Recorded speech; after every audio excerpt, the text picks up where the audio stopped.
Now, gentlemen, the Republicans desire to place this great question of slavery on the very basis on which our fathers placed it, and no other. It is easy to demonstrate that our fathers, who framed this government under which we live, looked on slavery as wrong, and so framed it and everything about it as to square with the idea that it was wrong, so far as the necessities arising from its existence permitted. In forming the Constitution, they found the slave trade existing, capital invested in it, fields depending upon it for labor, and the whole system resting upon the importation of slave labor. They therefore did not prohibit the slave trade at once, but they gave the power to prohibit it after 20 years. Why was this? What other foreign trade did they treat in that way? Would they have done this if they had not thought slavery wrong?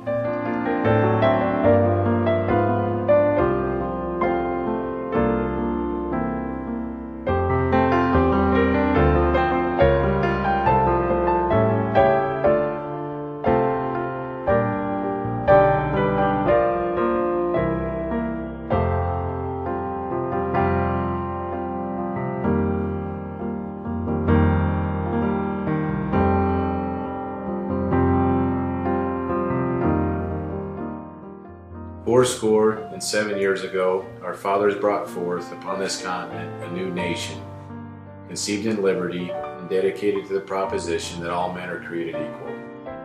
Now we are engaged in a great civil war, testing whether that nation, or any nation so conceived and so dedicated, can long endure.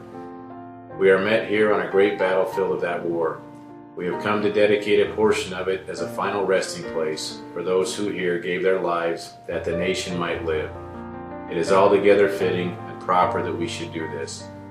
But in a larger sense, we cannot dedicate, we cannot consecrate, we cannot hallow this ground. The brave men, living and dead, who struggled here, have consecrated it far above our poor power to add or detract. The world will little note nor long remember what we say here, and never forget what they did here. It is for us, the living, rather to be dedicated here to the unfinished work which they have, thus far so nobly carried on.